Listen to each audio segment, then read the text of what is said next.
في 7 عادات لو انتظمت عليها هتغير حياتك تغيير جذري، والمثير يا صديقي إن التغيير ده هتشعر بيه خلال أسبوع واحد فقط، يعني مش هتستنى شهور أو سنين.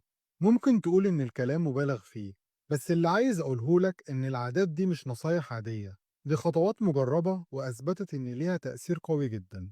فتابع الفيديو للنهاية وما تنساش تعمل لايك للفيديو وتشترك في القناة عشان يوصلك كل فيديو جديد.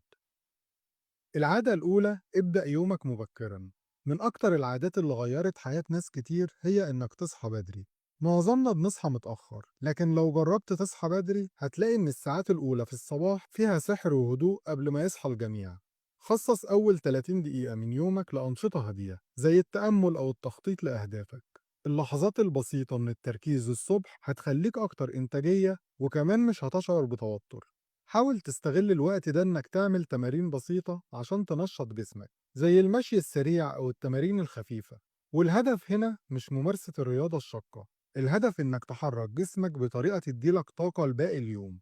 ولو عايز تجرب العادة دي ممكن تبدأ بالتدريج. حاول تصحى قبل ميعادك المعتاد ب 15 دقيقة، وبعد كده زود الوقت بالتدريج. وصدقني يا صديقي هتتفاجئ بمدى التحسن اللي هيعمله التغيير البسيط ده في يومك.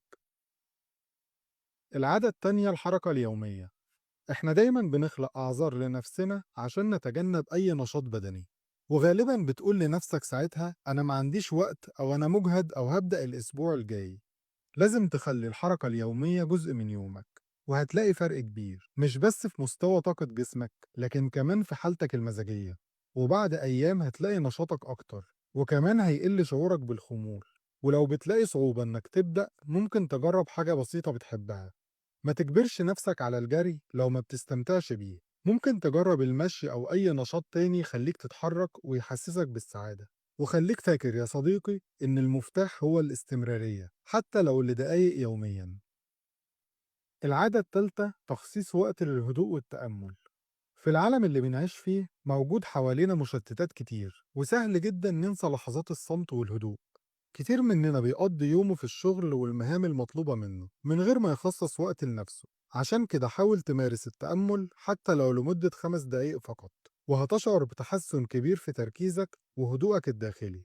والتأمل يا صديقي مش مجرد الجلوس في وضعية معينة وإنك تغمض عينك لفترة طويلة. أحيانا مجرد التنفس العميق والتركيز على الحاضر وإنت بتشرب كوباية شاي أو فنجان قهوة. الفكرة إنك تدي لنفسك لحظات من الهدوء بعيد عن الضوضاء والانشغالات اليومية. لو ما جربتش التأمل قبل كده ابدأ بخطوات بسيطة. ممكن تقعد في مكان مريح وتغمض عينك وتاخد نفس عميق أكتر من مرة، وركز على اللحظة الحالية من غير ما تفكر في الماضي أو المستقبل. هتتفاجئ بمدى تأثير العادة دي على استرخائك وإحساسك بالسلام الداخلي. العادة الرابعة: تدوين الأفكار والأهداف. من العادات المهمة جدا تخصيص وقت يوميا لتدوين أفكارك. الموضوع مش مجرد كتابة قوائم مهام، لا يا صديقي، حاول تكتب أي حاجة تيجي في بالك، سواء كانت فكرة أو مشاعر أو أهداف عايز تحققها.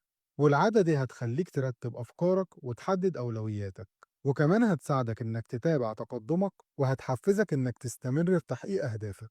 لو مش عارف تبدأ إزاي ممكن تخصص دقايق بسيطة يوميا لكتابة 3 حاجات بتشعر بالامتنان تجاهها، أو فكرة جديدة نفسك تطورها.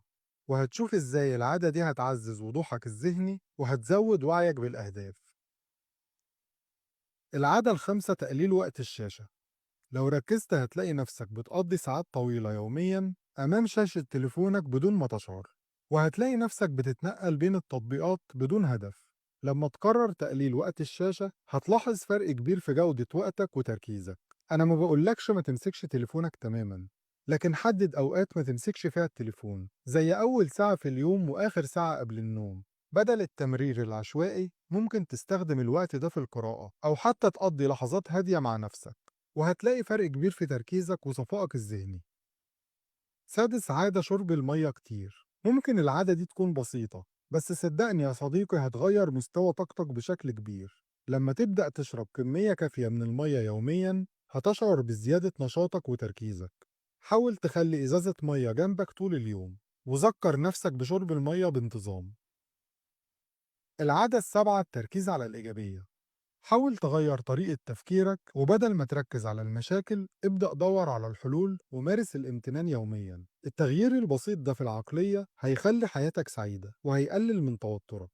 وممكن تبدأ عن طريق كتابة 3 حاجات إيجابية حصلت لك يوميا حتى لو كانت صغيرة، والعادة دي هتساعدك إنك تشوف الجانب الإيجابي في الحياة.